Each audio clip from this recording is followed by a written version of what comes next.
ওই সময় আমার অনেক মাথা ব্যথা করতো, এখানে ব্যথা করতো না, পুরা মাথা টনটনাইতো, যন্ত্রণাইতো, আমি সহ্য করতে পারতাম না। এবং কি কিছু খাইতে পারতাম না, শরীর অশান্তি লাগতো, চিকের পরে চিকের দিতাম। এখন আলহামদুলিল্লাহ আমি ডাক্তার এটা দেখাবার পরে ইমাম হোসেনে আমি আলহামদুলিল্লাহ ভালো আছি, আর কোনো সমস্যা হয় না।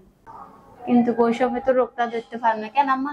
এখানে দেখাবার পর থেকে ইনশাল্লাহ একটু ভালোর দিকে আছে। আমার নাম আইডি কার্ডে রহিমা খাতুন। তুমি আমার ছেলের বউ।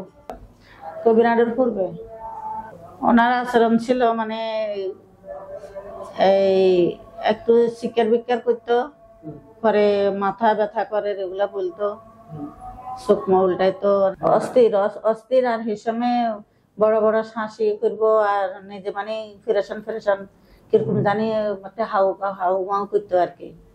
শিক্ষার দিত, করে কাইনতো, শিক্ষার দিত অনেক। তো প্রথম কইতে হারতো না, এরকম যেন করতো কইতে হারতো না, ফরে কইতে হারে। আমরা যেন যাই দোয়াতে ফুট দিয়ে কোনো পানি ফোড়া খাওয়াই, তারপরে অনেকক্ষণ পরে আসতে এটা ইয়ে গেলে আধা ঘন্টা 1 ঘন্টা আর সে জ্ঞান থাকতো না, এবং কি কিরকম না মানে দুর্বলে থাকতো।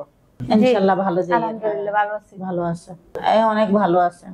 না না এখন অনেকটা কমছে। ওই সময় আমার অনেক মাথা ব্যথা করতো, এখানে ব্যথা করতো না, পুরা মাথা টনটনাইতো, যন্ত্রণাইতো, আমি সহ্য করতে পারতাম না। এবং কি কিছু খাইতে পারতাম না, শরীর অশান্তি লাগতো, চিকের পরে চিকের দিতাম।